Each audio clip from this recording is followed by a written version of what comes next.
뭐 다양한 생각을 가진 분들이 함께할 수 있는데 그러나 후보는 접니다. 노무현 대통령님이 늘 하는 억양이 있습니다. 콜 아프다 이랬습니다. 그런데 정작 이제 문을 닫고 들어가면 아마 제 편을 들어주실 거라고 생각합니다. 내가 뭐 특별하게 어디다가 힘을 쏟는다는 건 불공정해서 안 돼. 협치를 안 하고는 나라를 끌고 갈 수가 없어요, 여건이. 예, 지금 세 사람의 목소리 들으셨어요. 문재인 전 대표, 안희정 지사, 그리고 김종인 전 대표. 예, 민주당 경선판이 출렁출렁합니다. 그 와중에서 주목을 끄는 사람 바로 김종인 전 대표입니다. 이분의 행보와 거취에 정치권 전체의 촉각이 곤두선 상태인데요. 제3지대로 갈 거다. 아니다. 안희정 지사를 도울 거다.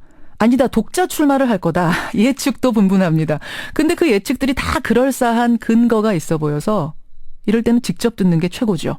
더불어민주당 김종인 전 대표 직접 만나보겠습니다. 김 전 대표님 안녕하세요. 네, 안녕하세요.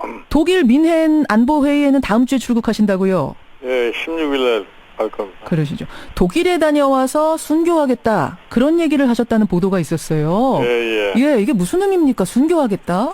아니, 내가 이제는 어느 정도 내 입장을 정리할 시기가 되지 않았나 하는 생각을 했기 때문에, 이 독일에 다녀온 다음에 내가 어떠한 정치적인 결심을 갖다 하게 되면은, 예. 그런 방향으로 할 수밖에 없지 않겠느냐 해서 얘기했던 거예요.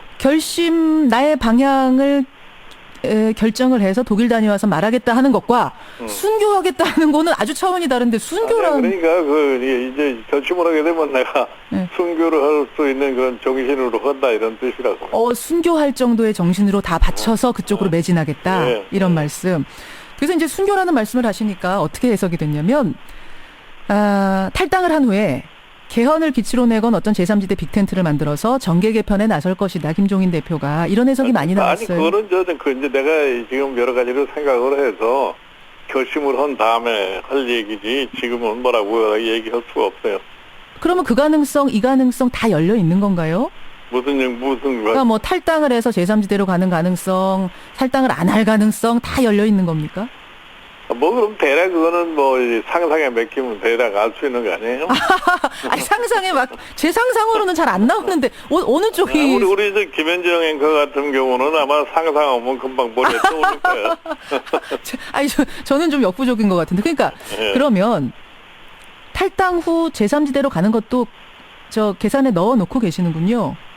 제3지대라는 게 지금 현재 상태에서 제3지대가 새롭게 형성될 수 있는 그런 가능성이 있어요? 없습니까? 지금 보면은 이제는 다 어느 정도 정리가 되어가는 과정이 아닌가 이렇게 보는데. 정리가 돼가는 과정. 그 말씀은 지금 상황으로 봐선 제3지대 좀 어려워졌다. 반기문 총장도 드랍하고 이런 상황이. 처음부터 무슨 어떤 특정인을 전제로 해서 얘기했던 건 아닌데. 예. 그럴 가능성도 있을 수 있겠다 해서 얘기를 했던 거지. 예. 특별하게 거기다 의미를 부여할 수는 없다고 봐요. 반기문 총장 드랍과 상관없이 지금 상황은 제3지대는 좀 어려워진 정리가 된 상황 아니야 이 말씀. 그렇다면은 굳이 나가서 제3지대에서 뭔가 빅텐트 치고 이런다는 그 선택지는 사라진 상태라고 봐야겠네요. 그야 앞으로 어떠한 가능성이 열릴지는 누구도 뭐라고 단정적으로 얘기를 할 수가 없죠. 지금 언론에서 괜히 이런 시나리오 저런 시나리오 생각하다 보니까 예. 이런저런 얘기를 많이 하는데 그게 이렇게 복잡하게 생각할 필요가 없다고 봐요. 아니 복잡하게 생각을 안 할 수 있도록 명료하게 말씀을 좀 해주세요. 그러니까. 아니 내가 내 입장 정리는 내가 이제 독일 다녀온 이후에 하겠다고 그랬는데 자꾸 지금 그래요? 자 그러면 있어. 제가 하나하나 좀 여쭙죠. 지금 국민의당에서는 자꾸 손짓을 합니다. 박지원 대표는 어제 국민의당 대선 후보 경선에 직접 좀 김종인 전 대표가 참여해 주십시오. 그럴 리는 절대로 없을 테니까 거기에 대해서 답변할 필요가 없어요. 그건 절대 없다. 근데 손학규 의장도요. 김종인 대표가 먼저 거기 국민의당 가가지고 잘하라 하셨다. 이런 말씀하시던데. 아니 손학규 대표가 가신다고 그러니까 가셔서 잘하라고 하는 얘기 이상 딴 얘기를 할 수가 있어요? 아니 잘하라는 것과 먼저 가서 잘하라는 건 그 먼저 가라는 말 자체는 내가 그 말은 안 한 것 같은데 어떻게 그 말이 나온 것 같아요. 그 말씀 안 하셨어요? 와전된 거예요. 손학규 대표가 잘못 들으신 거군요. 그 먼저 가란 얘기는. 그렇게 되는 거죠. 안 하셨다고 지금 분명히 확인하셨습니다. 국민의당 갈 일은 없다. 그러면 얘기가 조금은 간단 명료해지네요. 그러면 민주당에 남아서 순교하느냐, 민주당을 나가서 순교하느냐 이 두 가지네요. 그건 두고 보시면 아시지 뭐. 아니 사실은 어제 나온 기사들은 보면 탈당 가능성은 제로다, 탈당 안 한다 쪽 기사가 나왔었는데 지금 말씀은 그러니까 그거는 말을 갖다 하는 것을 갖다가 뭐 보면은 그냥 거둬짓고서 그렇게 얘기를 해버리는 건데. 예. 뭐 그거는 내가 혼자서 내 스스로가 이제 결정할 사항이기 때문에. 예. 자꾸 뭐 이렇게 묻고 저렇게 묻고 해가지고서 어떤 결론을 도출하려고는 그런 말씀을 안 하시는 게. 그러다가 나온 게 탈당 얘기, 탈당은 안 한다 얘기가 그러다가 나왔단 말씀이시군요. 그러니까 지금은 다 선택지는 열려 있는데. 명시적으로 그런 얘기는 안 한 것 같은데. 그래요. 알겠습니다. 지금 독일 가기 전까지는 그러니까 어떤 것도 결정된 게 없다 이 말씀. 일단 그럼 민주당 얘기부터 좀 해보죠. 사실은 그 민주당은 이미 문재인 대세론, 그러니까 문 전 대표가 확실한 대세다 쪽으로 굳어진 거 아니냐 이런 얘기 나옵니다. 어떻게 보세요? 뭐가요? 문재인 대세론. 그러니까 문재인이 이미 문재인 전 대표가 이미 확고한 지지를 확보했고 이대로 후보 되는 거 아니냐 이런 얘기 나오는데 어떻게 보십니까? 그건 뭐 본인 스스로가 대세라고 생각을 하시는 것 같고. 그리고 현재 여러 가지 나타난 무슨 뭐 여론조사상의 수치를 볼 거 같으면은 뭐 그런 얘기가 아주 틀린 얘기는 아니라고 보는데. 예. 아직도 뭐 시간적 여유가 있고 실질적으로 지금 대선이 언제 치러질 거라고 하는 것이 확정적으로 지금 된 게 없기 때문에. 예. 앞으로의 이제 뭐 경쟁자들이 어떻게 이 경쟁을 하느냐에 따라서. 예. 다소 이제 변화가 있을 수도 있겠죠. 그러니까 지금의 여론조사로는 대세가 맞지만 그대로 될 거라고는 장담 못한다. 그러니까 뭐 여론조사라고 하는 거는 그게 반드시 그 여론조사대로 모든 게 결정나는 건 아니잖아요. 예를 들어서 뭐 미국의 대통령 선거에서 뭐 트럼프, 힐러리 이렇게 얘기했을 적에. 예. 힐러리 클린턴이 뭐 된다고 하는 여론조사가 계속 나왔었죠. 결국 선거 결과를 보니까 트럼프가 당선이 되는 그런 상황도 우리가 보지 않았어요. 예. 그런 일이 우리나라에서도 벌어지지 말란 법이 없다. 지금은 누구하고 1대1로 붙여도 크게 이기는데 문재인 대표가. 지금 현재로서는 누구를 갖다가 확정적으로 다음에 대통령이 누구라 이렇게 이런 얘기를 확정적으로 할 수가 없는 단계 같아요. 그렇게 보세요. 알겠습니다. 김종인 전 대표가 지난 대선에서 이루고자 했던 게 경제민주화 아니겠습니까? 그런데 박근혜 대표가 그거 안 지켰습니다. 이번에 그 못다 이룬 꿈, 경제민주화를 실천할 만한 어떤 능력이나 의지가 있는 사람. 나는 그렇게 생각해요. 예. 경제민주화를 실천할 수 있는 능력 뭐 이런 거를 떠나서. 예. 지금 한국의 경제가 당면해 있는 여러 가지 상황, 사회 현상을 볼 적에. 예. 경제민주화의 방향으로 가지 않고서는 이 경제를 갖다가 나는 극복하기 어렵다고 나는 생각합니다. 그렇게 보세요. 그 신념은 분명하시군요, 여전히. 그렇다면 그걸 실천할 만한 능력이나 의지가 있는 사람을 밀겠다, 지원하겠다 이 생각도 분명하십니까? 그러니까 뭐 결과적으로 보면은 현재 한국이 당면하고 있는 정치 상황에 대한 인식을 철두철미하게 하고 그거를 해결할 수 있는 어떠한 비전을 제시할 수 있는 사람이 있느냐 이런 걸 한번 봐야 되는 거죠. 누가 제일 있어 보입니까? 지금 나온 인물들 중엔? 뭐 지금 누누이 얘기하고 있습니다만 지금까지도 얘기하는 거를 볼 것 같으면 별로 그렇게 거기에 대한 확고한 인식을 갖다 하신 분이 잘 안 보여요. 잘 안 보여요. 네. 근데 실은 안희정 지사 측에서 최근에 김종인 전 대표한테 경제정책의 전권을 드리기로 제안했다. 그러니까 안희정 지사의 경제정책 세우는 전권을 김종인 대표한테 드리기로 제안했다. 이런 보도가 있었거든요. 예, 그거는 그거를 보도한 신문이 난 자의적으로 그런 얘기를 썼다고 생각을 하고 어저께 보니까 안희정 지사도 본인도 그런 얘기 한 적이 없다고 부인을 했더라고요. 안희정 지사 본인은 아니어도 그 측에서 비슷한 뉘앙스, 그러니까 뭐 전권 드릴게요 딱 이건 아니더라도 비슷한 뉘앙스의 이야기를 건넨 적도 없습니까? 나는 그런 얘기 들은 적도 없고 누가 그런 얘기를 갖다가 뭐 만들어내는지 모르겠어요. 만들어낸 얘기입니까? 그래요? 근데 왜 이런 얘기가 나왔는가? 그리고 왜 다들 그럴 수 있겠다라 고개를 끄덕였냐 하면 김 대표님이 안희정 지사에 대해서 칭찬을 여러 번 하셨어요. 합리적인 사람이다. 그러니까 그분 안희정 지사가 지금 현재 대권을 향해서 그런 행동으로 볼 것 같으면은 뭐 이렇게 합리적이라고 얘기할 수가 있기 때문에 난 그런 얘기를 하는 거예요. 안희정 지사를 도울 거다라는 많은 예측 보도들, 뭐 제가 단도직입적으로 질문 드리죠. 그 예측 보도들은 그러면 어떻게 보세요? 그러니까 뭐 무슨 말 한마디만 하면은 그게 바로 그냥 이상한 식으로 변경이 돼가지고서 뭐 그렇게 갈 것이다 이렇게 예. 언론이 얘기하는 것이지. 예. 그러니까 제가 늘 얘기하지만 내 본인 스스로가 뭐 예. 명확하게 얘기하지도 않은 걸 갖다가 아하. 자꾸 그럴 거다 하는 식의 보도를 안 하는 게 좋겠다고 저는 그렇게 얘기하는 생각하세요. 거죠. 아, 그런 데서 다 오해가 이루어진 거지. 안희정 지사를 그럼 도울 가능성도 지금은 뭐 있기도 하고 없기도 하고 그런 겁니까?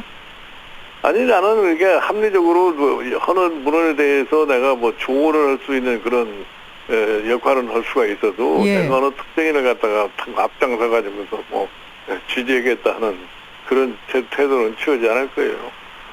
아, 그게 무슨 말씀이세요? 그러니까 독일을 다녀와서 마음의 결심을 하고 순교를 하는 심정으로 좋은 인물 하나를 뽑아서 돕겠다라는 걸로 지금 다들 인식하고 있는데 그 말씀 아니란 말씀이세요? 아니 그거는 나중에 내가 내 스스로의 결심을 할 적에 예. 그걸 보고 나신 다음에 판단하는 게 좋을 거라고 봐요. 아, 저는 그럼 이 말씀 들으면서 이런 생각이 드네요. 나를 자꾸 이렇게 유도신문에 아니 워낙 명료하게 먼저 말씀 안 하시니까 제가 이런저런 가능성을 얘기할 수밖에 없습니다. 김 대표님.